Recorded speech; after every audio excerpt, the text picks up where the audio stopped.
Ndokuchinganzai zvakare hama munashe kuchirongwa chedu chemazuva ose kunhai Pastor. Toda kutenda nevari kuramba vachiunza mibvunzo, toda kutenda nevari kuramba vachitumira vamwe zvavanenge vadzidza. Vatanga kutibata nhasi pachirongwa pano tiri kuedza kubatsirana kupindura mibvunzo yatogona kunge tinayo inopinduruka nehumbo hunowanikwa mukati mebhaibheri. Saka nemiwo sunungukai kutumira mibvunzo yenyu. Tira kuverenga mubvunzo wabvunzwa panapa uri kuti iwo kunhai Pastor, munhu akararama upenyu hwakanaka ozokundikana mazuva ekupedzisira anowana ushe hwekudenga here?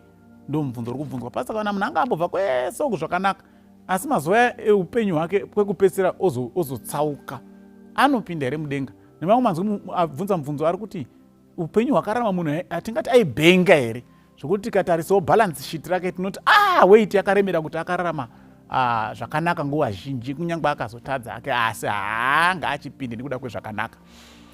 Now chekutanga ndigare ndataura muchidimbi kuti hakuna munhu ari kuzoenda kudenga nekuti akararama zvakanaka. Hakuna munhu anopinda muushe hwaMwari nekuti akaita zvakanaka. Vanhu vanopinda muumambo hwaMwari nekuti vakatenda muna Jesu Kristu. Izvozvo ndo zvinoponesesa vanhu zvekutenda muna Jesu Kristu. Saka musazvinetsenyi nekutika kuti nhasi ndaita chakanaka, nhasi ndaita chakanaka saka ndichaenda kudenga. No. Hakuna munhu ari kuenda kudenga nekuti ari kuita zvakanaka. Kune vanhu vakawanda vanoita zvinhu zvakanaka kutopfuura maKristu amwe andoziva. Kune vanhu vezvimwe zvitendero mukatarisa, kune vanhu vari so good but havana kana havatombonamati. They donate, they help orphans. They are not going to heaven because they are donating. Hakuna munhu anoenda kudenga because ari kurarama zvakanaka. Vanhu vanoenda kudenga because vari kutenda muna Jesu Kristu. Saka chii chinoitika? Rega nditange ndaverenga Galatians chapter 5. KumuKristu iye ari kufunga kuti inini zvandaita ndafunga ndabhenga manje 70 years ndichararama zvakanaka, chimbira ndingopedze 2 years dzekupedzisira idzi ndichiti hangu zvandoda. Tinzwe kuti Bible rinoti kudi Galatians 5 verse 7 inoti iyo, you ran well, who has hindered you from obeying the truth? Mamuchimhanya zvakanaka wani, azokukanganisai kuti musarambe muchiteerera Mwari ndiani? Okay? Saka dai nyaya yekuti wanga uchita zvakanaka ichikavhira zvauchazoita mumashure, Paul angadai asina kumbobvunza vaGaratia kuti mamuchita zvakanaka wani, zvashatira papi? Which means it's an issue with God kuti uzonzi you are no longer being obedient to God. It's an issue.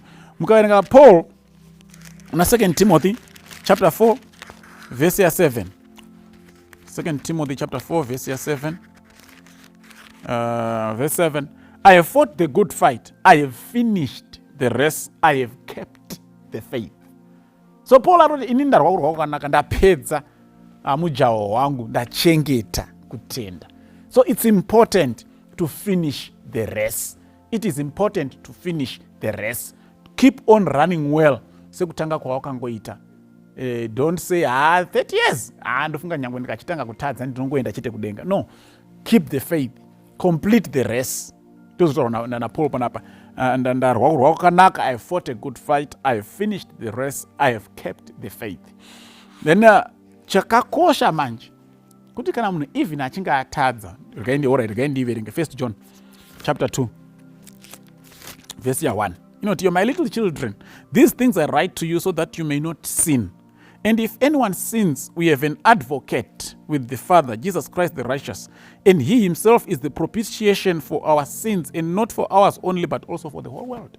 I would wish you would not even sin. Ndo John arikutaura. But zvakaitika kuti wazokoniwa, chirega kuramba uri mukutadza ikoko, tine murevereri ari Jesu Kristu, which means we will need to confess our sins to Jesus Christ. So the most important thing is to believe that the blood of Christ can cleanse us from all unrighteousness. And even if we may fall due to human frailty, but tikadzoka kuna Jesu Kristu, hanzi he is faithful, he will forgive the sins of the one who confesses. Saka chichatadzisa vanhu kuenda kudenga haisi nyaya yekuti akakoniwa, inyaya yekuti akakoniwa asi hana kudzokera kuna Jesu Kristu. Izvo ndo zvinotadzisa vanhu kuenda kudenga izvozvo.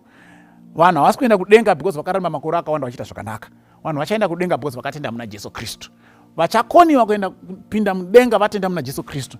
It's because pane pavakadonha asi havana kuda kuenda kuna Jesu Kristu vachinorevurura. Hanzi Jesus Christ is faithful. He is very faithful. He will not condemn a sinner. Ndosaka asina kutombokondema even that woman who was caught red-handed in the act of adultery. He did not condemn her. Nakati, I do not condemn you, but go and sin no more. That is Jesus Christ. Saka please, let's not bank on our past life. Let us bank on Jesus Christ and his blood. Ndo yega ichaita kuti tikwanise kusukwa tigopinda mukati medenga. Mwari atikomborera tibatsire. Amen.